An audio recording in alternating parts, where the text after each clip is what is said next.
भारत माता की, भारत माता की, भारत माता की। गणपति महाराज की, गणपति महाराज की।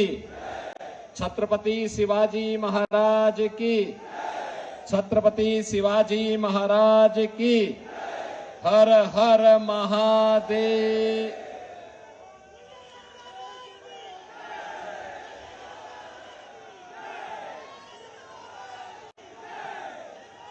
मंच पर उपस्थित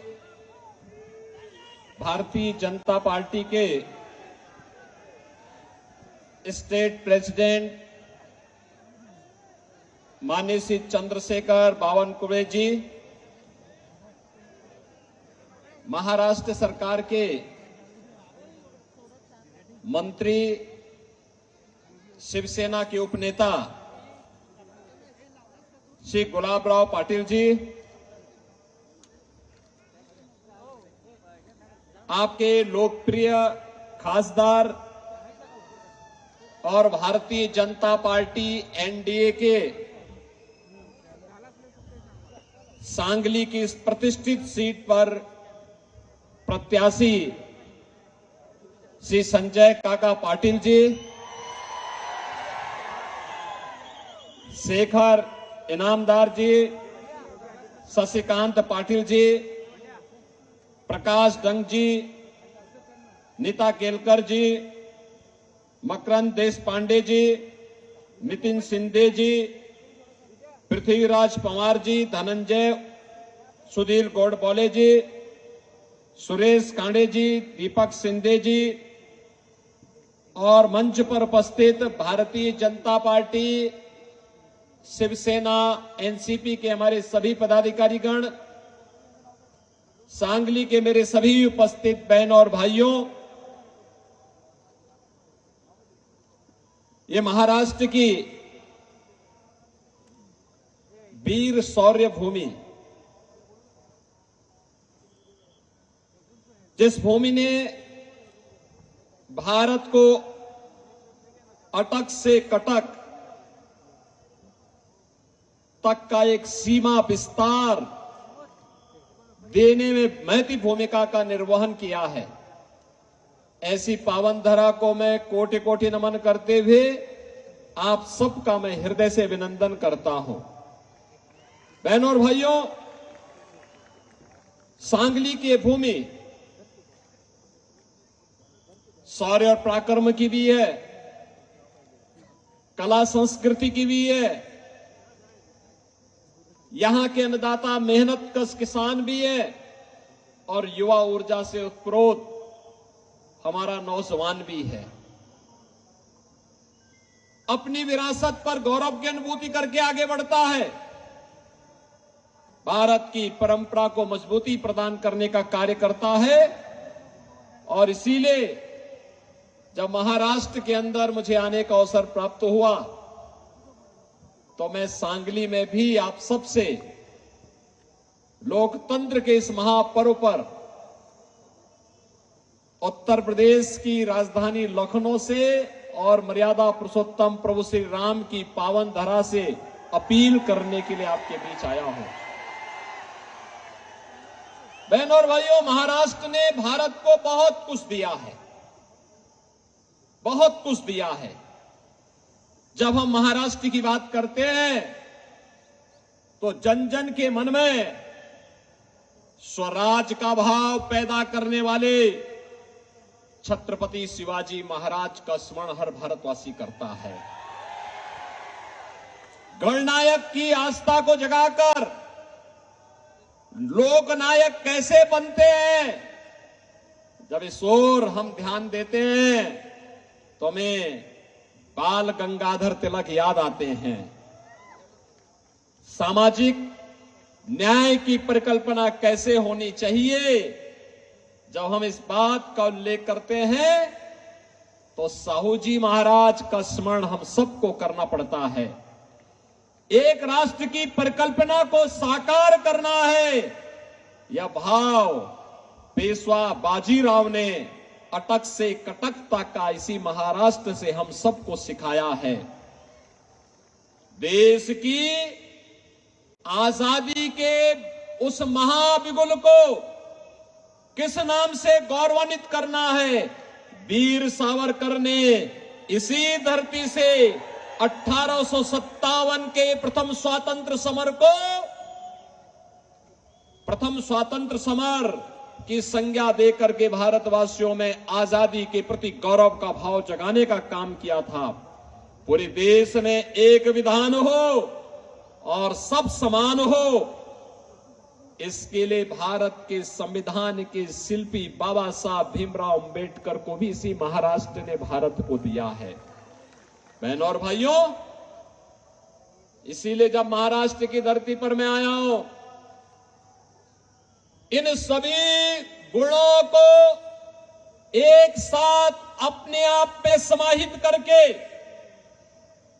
एक भारत श्रेष्ठ भारत की परिकल्पना को साकार कर रहे हैं आज के भारत के यशस्वी प्रधानमंत्री श्री नरेंद्र मोदी जी।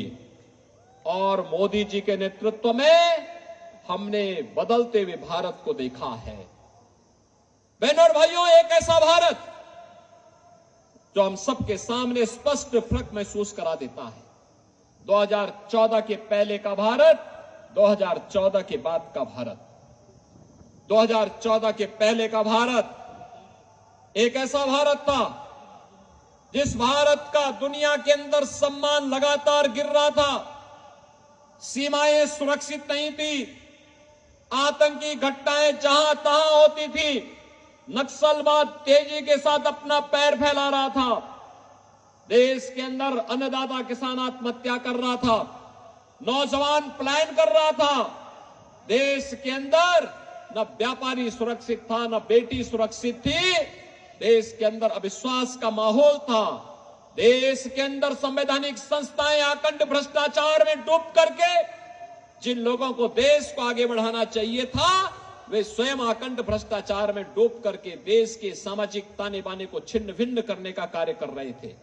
और 2014 के बाद का भारत हम सब देख रहे हैं। प्रधानमंत्री मोदी जी के नेतृत्व में दुनिया के अंदर 140 करोड़ भारतीयों का सम्मान बढ़ा है। देश की सीमाएं सुरक्षित हुई है। अब कोई देश भारत की सीमा में अतिक्रमण नहीं कर सकता, कोई देश भारत की सीमा में अतिक्रमण नहीं कर सकता। आतंकवाद समाप्त हुआ है, नक्सलवाद तेजी के साथ समाप्त हुआ है। अब तो भारत के अंदर कहीं जोर से कहीं कोई पटाखा फूटता है तो पाकिस्तान पहले सफाई देता है कि मेरा हाथ नहीं है, क्योंकि से मालूम है कि ये नया भारत है, छेड़ता नहीं है, लेकिन कोई छेड़ता है तो उसको छोड़ता भी नहीं है। बहनों और भाइयों, ये वही भारत है और यह नया भारत मोदी जी के नेतृत्व में आपके आशीर्वाद से ये नया भारत आज दुनिया का सिरमौर बन रहा है। दुनिया की सबसे बड़ी तेजी के साथ उभरती हुई अर्थव्यवस्था के रूप में आगे बढ़ रहा है। आज भारत के अंदर अन्नदाता किसान आत्महत्या नहीं करता है, अन्नदाता किसानों को प्रधानमंत्री किसान सम्मान निधि मिलती है। नौजवान पलायन नहीं करता है, नौजवान के लिए पीएम स्टार्टअप की योजना है, पीएम स्टैंड अप की योजना है, पीएम मुद्रा की योजना है। मिशन रोजगार के अंतर्गत प्रधानमंत्री मोदी जी स्वयं नौजवानों के लिए कार्य कर रहे हैं।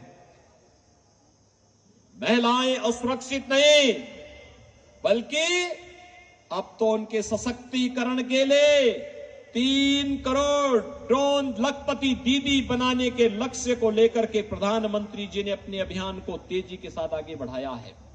बहनों और भाइयों, ये वही भारत है जिसने 10 वर्ष के अंदर लोगों को दिखाया है कि देश की विपत्ति में कैसे सहयोग किया जाता है।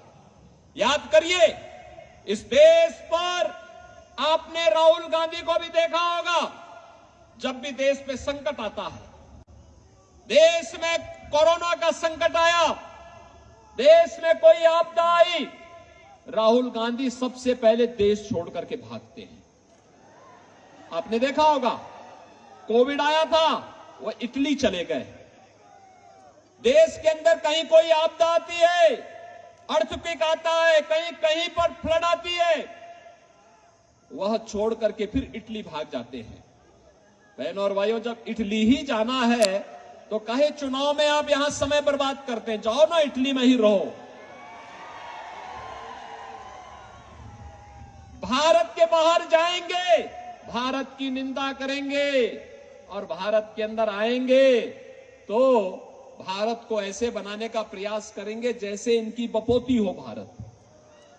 बहनों और भाइयों, ये नया भारत है। मोदी जी के नेतृत्व में 80 करोड़ लोग फ्री में राशन की सुविधा का लाभ प्राप्त कर रहे हैं।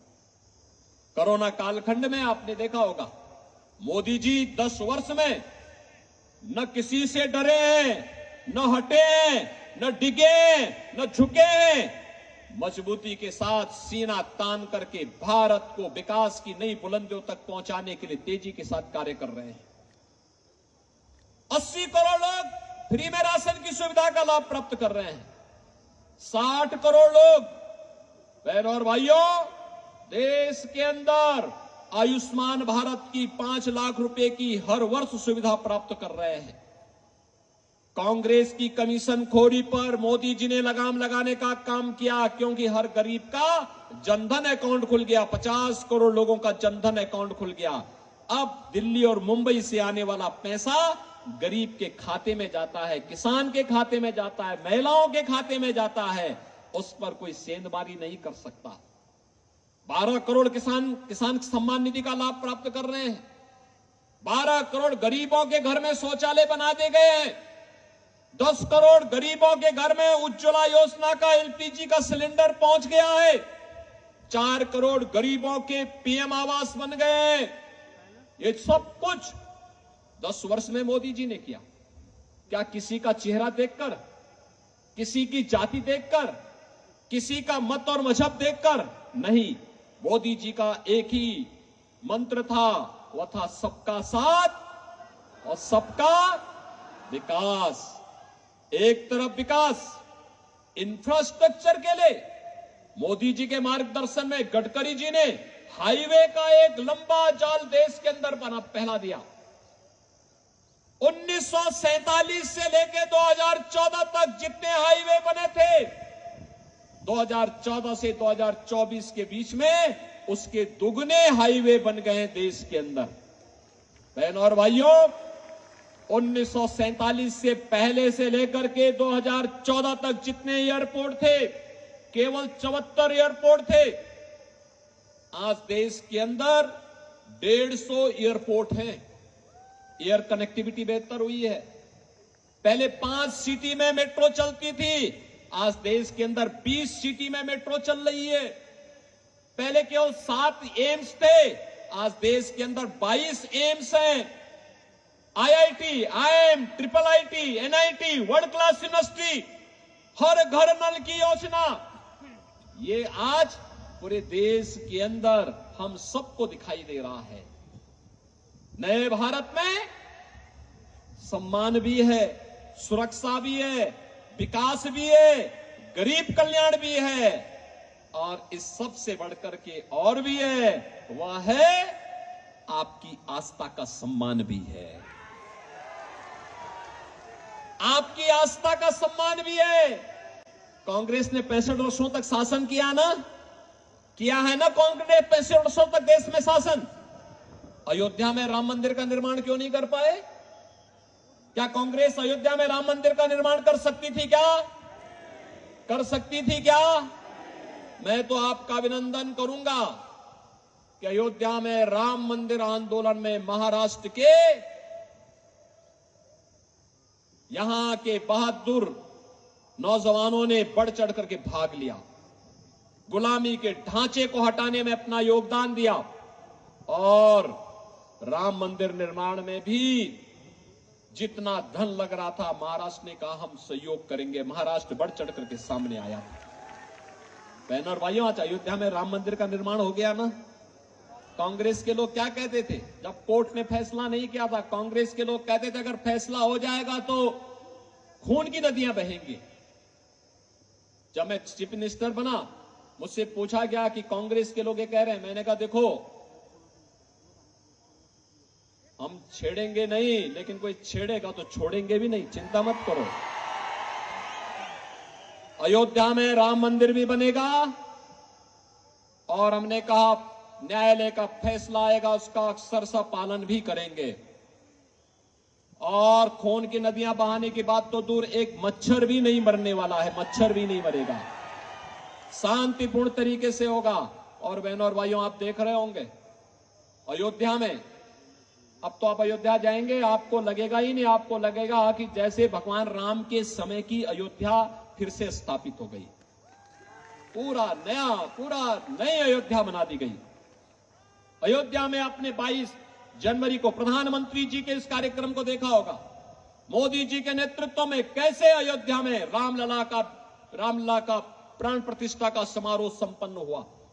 कांग्रेस के लोग तो एक भी प्रधानमंत्री अयोध्या नहीं गए, डर लगता था अयोध्या जाने में, कहीं वोट बैंक न खिसक जाए। यानी देश की कीमत पर वोट बैंक, भारत की आस्था की कीमत पर वोट बैंक, और ये लोग लगातार आपकी आस्था के साथ खिलवाड़ कर रहे थे। आज मैं कांग्रेस के और इंडी गठबंधन के घोषणा पत्र के एक बात और आपको बताना चाहता हूं। इन्होंने अपनी घोषणा पत्र में कहा है, अपनी घोषणा पत्र में इन्होंने कहा है बहन और भाइयों कि अगर कांग्रेस नेतृत्व की इंडी गठबंधन की सरकार बनेगी तो वह अल्पसंख्यकों को उनकी रुचि के हिसाब से खान पान की स्वतंत्रता देंगे। अब मुझे मैं पूछना चाहता हूं, ऐसी कौन सी रुचि है मुस्लिम समाज की जो हिंदुओं से अलग है? अरे रोटी वो भी खाते होंगे, चावल वो भी खाते होंगे, ढोकला वो भी खाते होंगे, सब कुछ खाते होंगे, लेकिन उनकी अतिरिक्त, इससे अतिरिक्त रुचि क्या है? हिंदू गौ कसी को स्वीकार नहीं कर सकता, गौ मांस नहीं भक्षण करता, लेकिन वह चिढ़ाने के लिए जरूर करता होगा और इसीलिए उसके खिलाफ कार्रवाई होती है। कांग्रेस देश के अंदर गौ हत्या की खुली छूट देना चाहता है। क्या आप स्वीकार करेंगे? क्या स्वीकार करेंगे इसको? यानी ये तो महापाप का कारण बनेगा अगर हमारा वोट ऐसे लोगों के लिए जाता है जो गौ हत्यारों को प्रश्रय देते हैं और गौ मांस को देश के अंदर प्रेरित और प्रोत्साहित करते हैं। वह हम सब के लिए इससे बड़ा पाप का कारण दूसरा बन ही नहीं सकता। ये पाप आज कांग्रेस करने जा रही है। और दूसरा, इसके द्वारा भरमाने के बहुत सारे प्रयास हो रहे हैं। बहनों और भाइयों, भरमाने के क्या प्रयास? कांग्रेस जितना झूठ बोल सकती इस चुनाव में बोल रही है, क्योंकि उसे मालूम है इस चुनाव के बाद कांग्रेस इतिहास की वस्तु बनने वाली है। उसको मालूम है इसके बाद कांग्रेस को देश की जनता जनार्दन पूरी तरह ठुकरा देगी। और उत्तर प्रदेश में तो हमारी विधानसभा में 403 विधायकों का चुनाव होता है जनता के द्वारा। कांग्रेस को उत्तर प्रदेश की जनता ने कितनी सीट दी मालूम है? 2। यानी राम नाम सत्य है के लिए भी 4 लोग चाहिए होते हैं ना। वहां 2 ही सीट है, यानी अगली बार छुट्टी। अभी आप देख रहे होंगे कांग्रेस के लोग हिम्मत ही नहीं कर पा रहे हैं यूपी में चुनाव लड़ने का, सब भागे फिर रहे हैं। और बहनों और भाइयों, मैं आपसे ये कहने के लिए आया हूं, अब वो अंतिम उपाय उन्होंने क्या प्रारंभ किया है? अंतिम उनका उपाय वही है कि हिंदू समाज को फिर से बांटो। जाति के नाम पर बांटेंगे, जातीय जनगणना के नाम पर आपको गुमराह करेंगे। 65 वर्षों तक क्या कर रहे थे पूछा जाना चाहिए। फिर जातीय जनगणना के आधार पर हिंदू समाज को खेमों में बांटेंगे और फिर खेमों में बांटने के बाद आपस में लड़ाएंगे।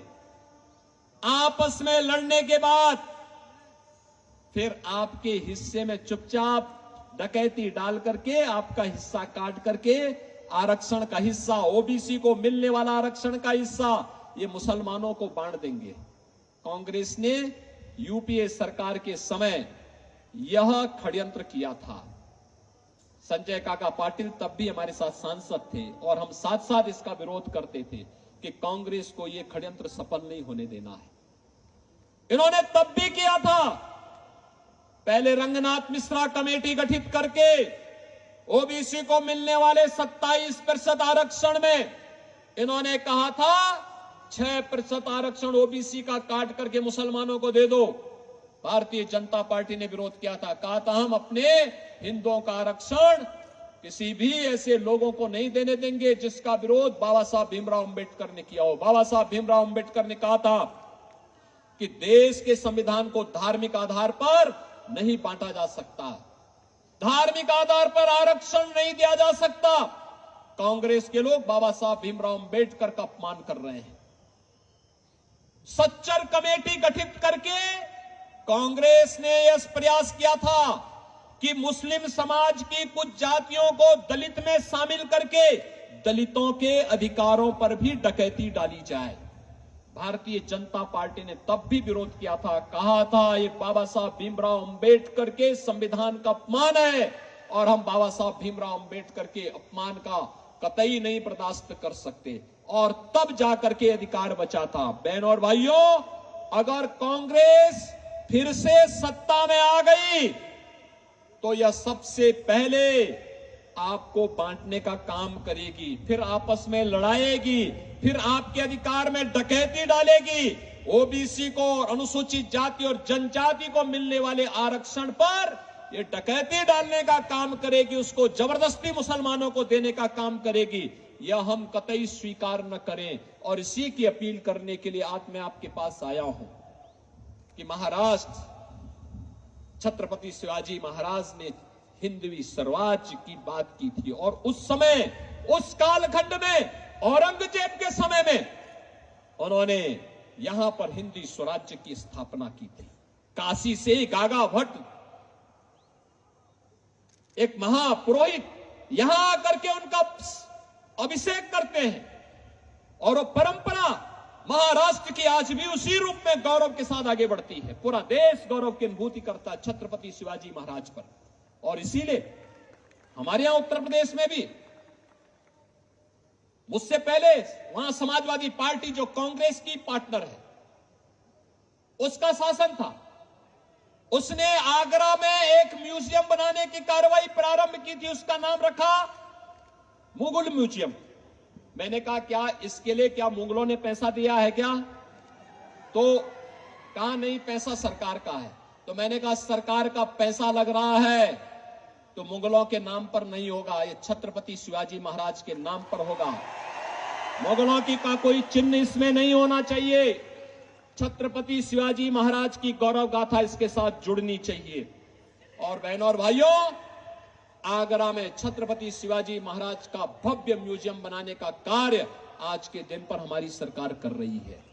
हमें प्रधानमंत्री मोदी जी ने आजादी के अमृत महोत्सव वर्ष में एक ही बात कही थी, सबसे पहले गौरव, देश के अंदर जितने भी गुलामी के प्रतीक हैं इनको समाप्त करना, और दूसरा विरासत पर गौरव की अनुभूति करना।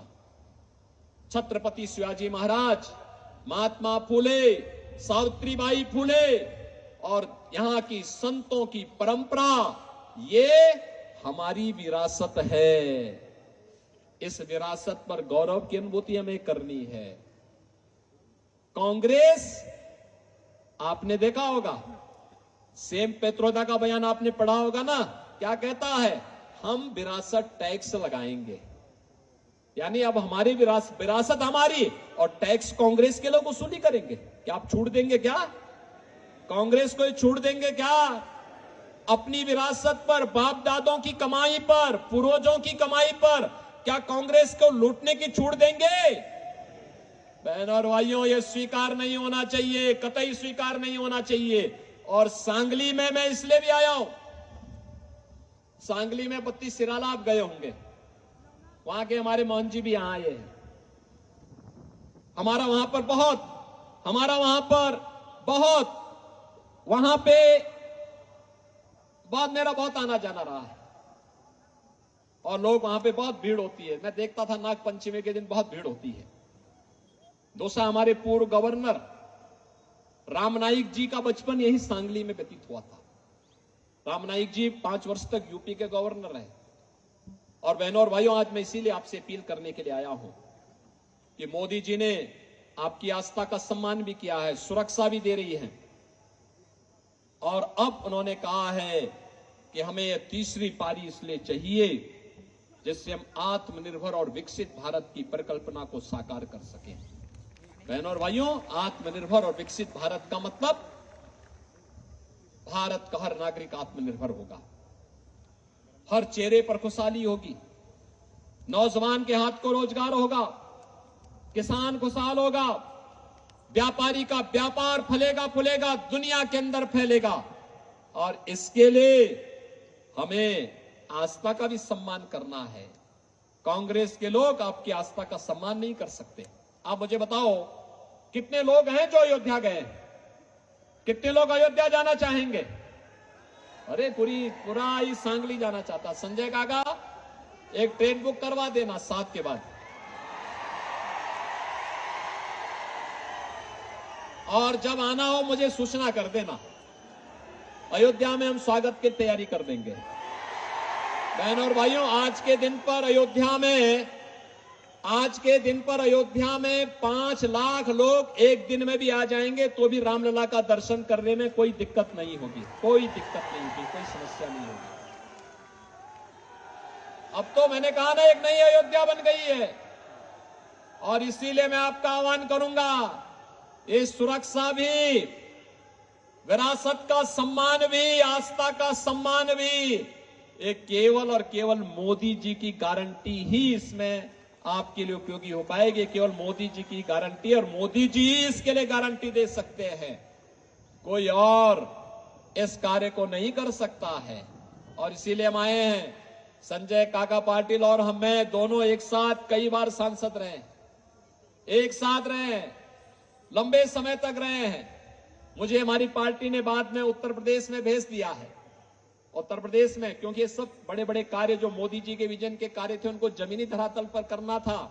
एक तरफ राम मंदिर बनाना था और दूसरी तरफ वहां के माफियाओं को राम नाम सत्य की यात्रा पे भी भेजना था। आप देख रहे होंगे ना, यूपी में दंगा तो नहीं होता ना अब? कभी नाम सुना यूपी में दंगे का? बीजेपी के आने के पहले वहां रोज दंगे होते थे, कर्फ्यू लगता था। बहनों और भाइयों, पिछले 7 वर्ष में कोई दंगा नहीं, कोई कर्फ्यू नहीं।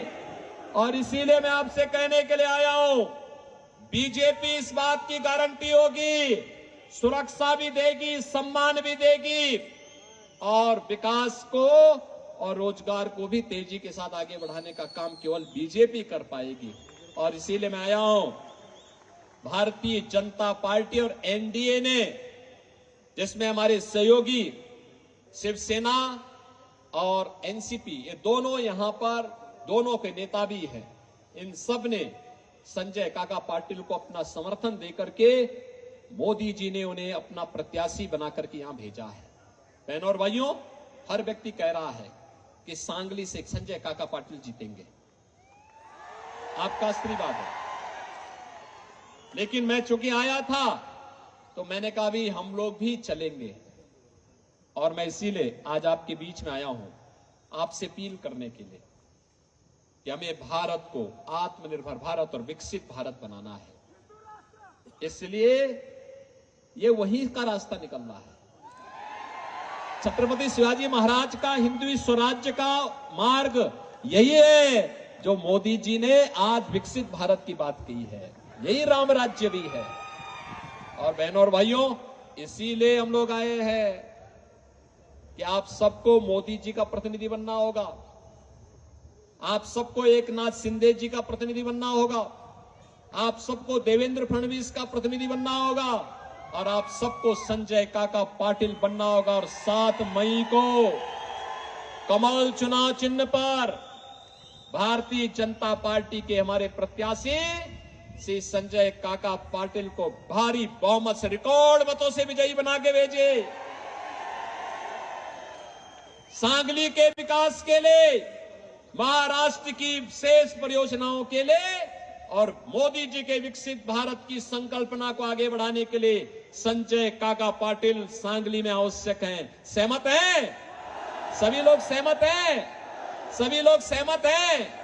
तो सब मेरे साथ बोलेंगे, भारत माता की, भारत माता की, भारत माता की, वंदे वंदे वंदे, जय श्री राम, जय जय श्री राम, जय जय श्री राम।